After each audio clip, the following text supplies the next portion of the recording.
ഇനി കോട്ടയത്ത് നിന്ന് ജി ശ്രീജിത്തോട് ചേരുന്നുണ്ട്. ശ്രീജിത്ത്, കോട്ടയത്ത് ഈ പടിഞ്ഞാറൻ മേഖലകളിലുള്ള സാഹചര്യം, ഒപ്പം കിഴക്കൻ മേഖല, അങ്ങനെ ഈ കോട്ടയം ചില ആറുകളുടെ പ്രത്യേകതയുണ്ടല്ലോ, ജലനിരപ്പ് കൂടുന്നതനുസരിച്ച് അവിടുത്തെ വെള്ളം കയറുന്നൊക്കെ. അപ്പോൾ എന്താണ്, ഇപ്പോൾ മഴ കുറഞ്ഞിട്ടുണ്ടോ? ഇന്ന് രാവിലെയും റെയിൻകോട്ടിൽ തന്നെയാണ് ശ്രീജിത്ത്. അപ്പോൾ എന്താണ് സാഹചര്യം ശ്രീജിത്ത്? ജലനിരപ്പ് നദികളിൽ അത് ഉയരുകയാണോ അതോ കുറയുന്നുണ്ടോ?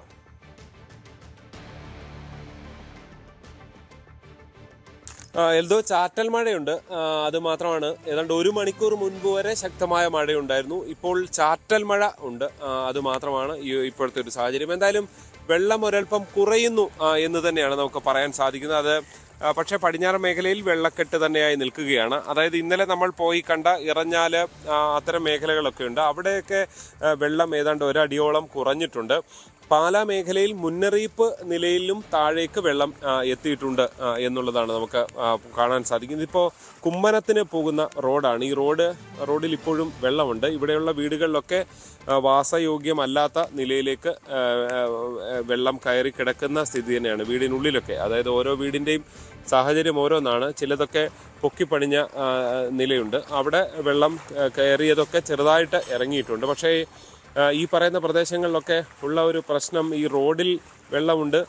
അതുപോലെ തന്നെ ഈ വീടുകൾ കുറച്ച് താഴെയായിരിക്കും. ഈ റോഡൊക്കെ പലതും ഉയർത്തി പണിഞ്ഞതുകൊണ്ട് തന്നെ ഈ വീടുകൾ ഒരല്പം താഴെ നിൽക്കുന്ന സ്ഥിതി ഉണ്ടാകും. അത്തരം വീടുകളിലൊക്കെ വെള്ളം കൂടുതൽ ദിവസം കെട്ടിക്കിടക്കാനുള്ള സാഹചര്യം തന്നെയാണ് ഉള്ളത് എന്നാണ് നമുക്ക് ഇവിടെ വന്ന് കാണുമ്പോൾ മനസ്സിലാക്കാൻ സാധിക്കുന്നത്.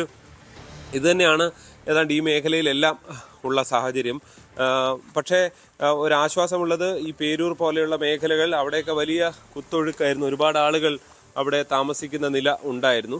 അവിടെ നിന്നൊക്കെ വെള്ളം ഒരൽപ്പം ഇറങ്ങിപ്പോകുന്ന നിലയിലേക്ക് കാര്യങ്ങൾ എത്തിച്ചേർന്നിട്ടുണ്ട് എന്നുള്ളതാണ്.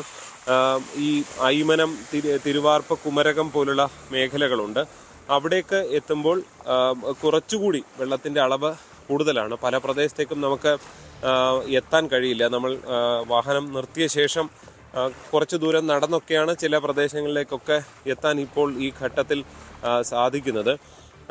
എന്തായാലും ഈ പൊതുവിൽ വെള്ളക്കെട്ട് ഉണ്ട്, രൂക്ഷമാണ്. അതുമൂലമുള്ള ദുരിതമുണ്ട് എന്നുള്ളത് വസ്തുതയാണ്. പക്ഷേ അതിനപ്പുറത്തേക്ക് മഴ തുടരുന്നുമുണ്ട്. ഇന്നലെ രാത്രിയൊക്കെ ശക്തമായ മഴയുണ്ട്.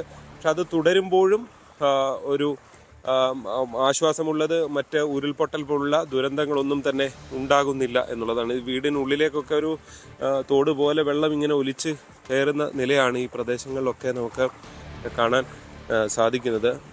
ചേട്ടാ, വീട്ടിൽ വെള്ളം ഉണ്ടോ? ഇറങ്ങി ഇറങ്ങിയേ? രാത്രി ഇറങ്ങി. നിങ്ങളൊക്കെ ജോലിക്ക് പോവാണോ ചേച്ചി? എവിടെ വീട്ടിൽ വെള്ളം ഉണ്ടായിരുന്നോ? ഇപ്പോഴോ ഇറങ്ങി? അപ്പൊ അവിടെ താമസിക്കാൻ പറ്റുന്ന നിലയായി? ഇന്നലെ മുതലാണോ ഇറങ്ങി? മഴ ഇടയ്ക്ക് ഇങ്ങനെ പെയ്യുന്നുണ്ട്. അപ്പൊ ഒരു ടെൻഷൻ ഉണ്ടോ?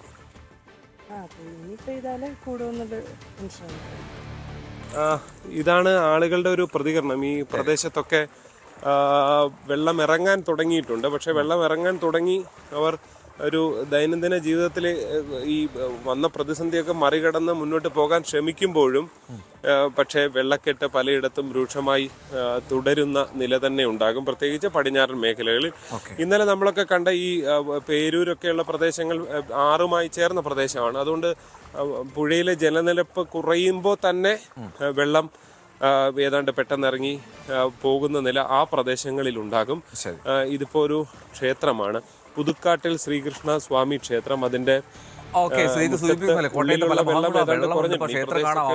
വെള്ളമൊക്കെ കെട്ടി നിൽക്കുന്ന സാഹചര്യമാണ്. എങ്കിൽ പോലും ദൈനംദിന ജീവിതത്തിലേക്ക് കാര്യങ്ങൾ കടന്നു തുടങ്ങി എന്നുള്ളതാണ് ആശ്വാസകരം. കൂടുതൽ വാർത്തകൾക്ക് News 18 Keralam YouTube channel subscribe ചെയ്യുക.